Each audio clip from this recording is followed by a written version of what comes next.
En 1991, Enrique Peña Nieto presentó su tesis para obtener el título de licenciado en Derecho por la Universidad Panamericana. La tituló El presidencialismo mexicano y Álvaro Obregón.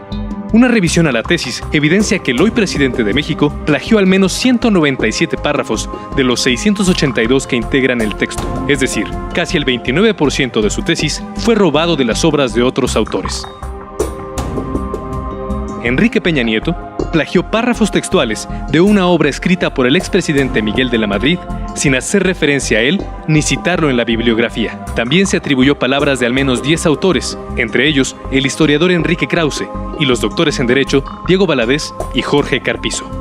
El plagio al expresidente de la Madrid es el más escandaloso. Peña Nieto reprodujo íntegros al menos 20 párrafos de su libro Estudios de Derecho Constitucional, publicado por la UNAM en 1977. Este es un extracto del capítulo 4 de su tesis, idéntico a la página 37 del libro del expresidente de la Madrid. Después de esta crítica general, Carranza señaló que los derechos individuales que la Constitución de 1857 había declarado como la base de las instituciones sociales habían sido conculcados sistemáticamente por los diversos gobiernos, que las leyes del juicio de amparo, ideado para proteger aquellos derechos, no habían hecho otra cosa que embrollar la justicia. Este no fue el único caso en que el actual presidente de México copió párrafos sin aclarar que no eran de su autoría. En la introducción de su tesis, Enrique Peña Nieto invitó a sus lectores a hacerle comentarios. Su asesor fue el doctor en Derecho Eduardo Alfonso Guerrero Martínez, actual magistrado del Poder Judicial de la Ciudad de México. En su currículum, se afirma que el funcionario ha dirigido más de 193 tesis y ha sido jurado en más de 367 exámenes profesionales. En la revisión hecha al texto, puede verse que Peña Nieto también copió de manera textual párrafos completos de libros como el de Linda Hall, académica de la Universidad de Nuevo México, de otros historiadores como Alberto Morales Jiménez, Víctor López Villafañe, José María Calderón y Emilio Rabasa. También de los doctores en Derecho Felipe Tena Ramírez y José de Jesús Orozco Enríquez, actual integrante de la Comisión Interamericana de Derechos Humanos y ex magistrado electoral. A los mismos autores, Peña Nieto los citó de forma ocasional. No les atribuyó los párrafos que copió como de su autoría o rara vez usó comillas.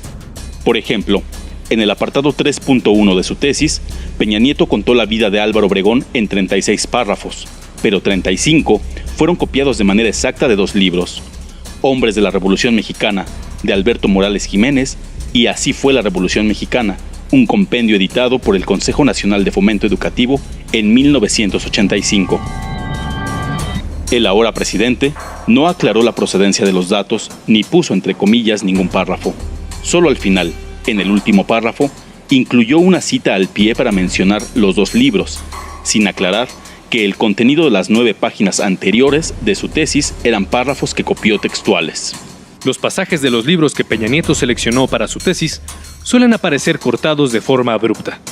Por ejemplo, en la página 23, Peña Nieto plasmó cómo se creó la figura presidencial en México. El párrafo en el que describe ese acontecimiento es casi idéntico al escrito por el jurista Jorge Carpizo en su libro El presidencialismo mexicano. Pero Peña Nieto cercenó la parte en la que dice que la propuesta incluía la posibilidad de remover al presidente. Enrique Peña Nieto también plagió de manera casi textual 6 párrafos del libro Génesis del presidencialismo mexicano, del historiador José María Calderón. Lo mismo hizo con el doctor en Economía Víctor Manuel López Villafañe, quien es director del Centro de Estudios sobre Norteamérica del Tecnológico de Monterrey, a quien no citó ni siquiera en la bibliografía de su tesis.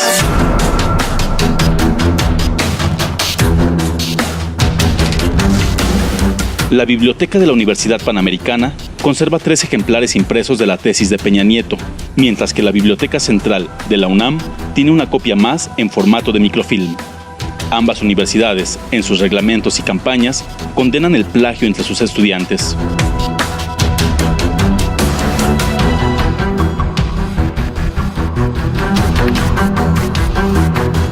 En el año 2012, el expresidente Miguel de la Madrid falleció en la Ciudad de México, a los 77 años de edad. De la Madrid, estudió Derecho en la UNAM y un posgrado en Administración en la Universidad de Harvard. Y cuando dejó la presidencia, fue director del Fondo de Cultura Económica, la principal editorial pública del gobierno mexicano.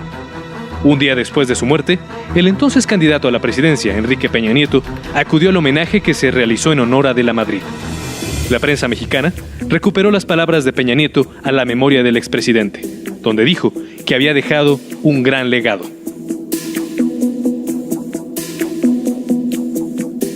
De la biografía de Enrique Peña Nieto se conocen varias cosas, incluyendo escándalos como la Casa Blanca, polémicas reformas como la educativa y la energética.